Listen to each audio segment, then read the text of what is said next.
আজকে ২৯ তারিখ ঈদযাত্রার ষষ্ঠ দিন। তো স্টেশনে সকালবেলা থেকে যাত্রী সাধারণের ভিড় ছিল, পর্যাপ্ত পরিমাণে যাত্রী সাধারণ প্রতিটা ট্রেনে ভ্রমণ করার জন্য এসেছে এবং ভ্রমণ করেছেন। আর সুশৃঙ্খলভাবে সুন্দরভাবে ওনারা ট্রেনে উঠতে পেরেছেন এবং ট্রেন জার্নি করতেছেন। আজকে কয়েকদিন থেকে আমাদের ঈদযাত্রা শুরু হয়েছে ২৪ তারিখ থেকে এ পর্যন্ত কোনো রকমের অনভিপ্রেত কোনো ঘটনা ঘটে নাই। ইনশাআল্লাহ সুন্দরভাবে সুশৃঙ্খলভাবে সকল যাত্রী সাধারণ, সম্মানিত যাত্রী সাধারণ নিজেদের গন্তব্যে পৌঁছাতে পেরেছেন। সেই জন্য আমরা আল্লাহর কাছে শুকরিয়া আদায় করছি। আর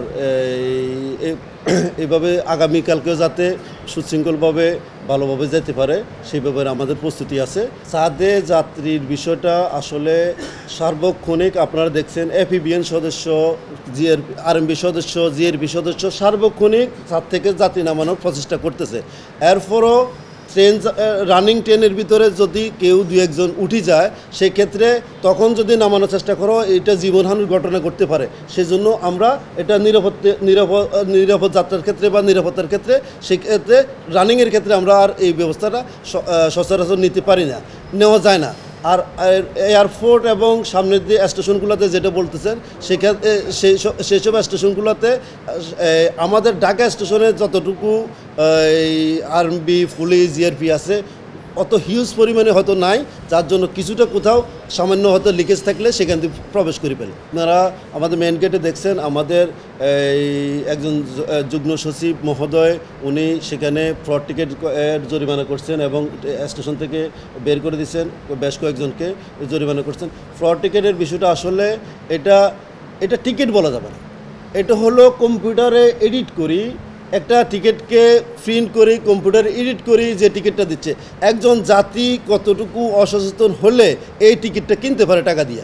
এটা একটা কাগজ, এটা টিকিট না, এটা কোনোভাবে টিকিট বলার কোনো সুযোগ নাই।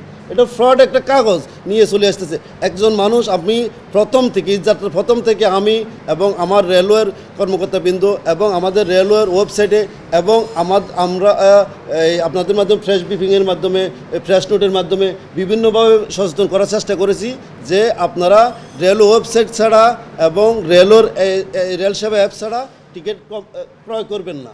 আমাদের তৎপরতা আছে, আপনারা জানেন প্রতিটা ট্রেনে আমাদের গার্ড সাহেব থাকে, কন্ট্রাক্টর গার্ড, টিটি সাহেব থাকে এবং TG party, train guard party থাকে। ওনারা ট্রেনটার শেষ বগি থেকে প্রথম বগি থেকে শেষ বগি পর্যন্ত বারবার টহল দেয় এবং প্রত্যেক সময় যাত্রীদেরকে সচেতন করার জন্য বলে যে জানলার পাশে মোবাইল ব্যবহার করবেন না, মোবাইলটা নিজের কাছে রাখুন এবং ব্যাগগুলা নিজের যত্নে রাখুন, নিজের নিয়ন্ত্রণে রাখুন, এভাবে বারবার সচেতন করে। এরপরও অনেকেই যদি অসচেতনভাবে এই ধরনের কাজ করে বা জানলার পাশে মোবাইল নিয়ে থাকে সেক্ষেত্রে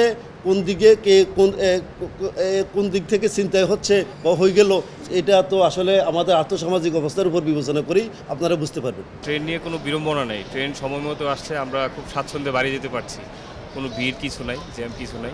এবছর ভোগান্তি নাই, একটু জ্যাম ঝামেলাও কম। তবে একটা সমস্যা হয়েছে, এটা হচ্ছে আমরা যখন অনলাইনে টিকিট কাটতে গিয়েছিলাম তখন আমরা যে সিটটা ফাঁকা ছিল কিন্তু যখন সিলেক্ট করতে যাই তখন দেখা যায় সিট বুকড, অলরেডি বুকড। ওই অনলাইনে টিকিটটা কাটতে গিয়ে একটু সমস্যা হয়েছে আর কি, এছাড়া বাকি সব ঠিকঠাক। আর আমাদের ট্রেন হচ্ছে 2:15টায়, তো দেখা গেছে যে 11:30টায় একটা ট্রেন গেল যেটা জয়ন্তিকা ঠিক টাইমে এখান থেকে ছেড়ে গিয়েছে। তো আমরা আশা করতেছি যে আমাদের ট্রেনটাও ঠিক টাইমে আসবে। ব্রাহ্মণবাড়িয়া যাব, যাতায়াতে কোনো প্রবলেম দেখতেছি না বর্তমান। আমার মা আছে, আমার বোন আছে, আমার ভাই আছে, আমরা 4 জনে যাব।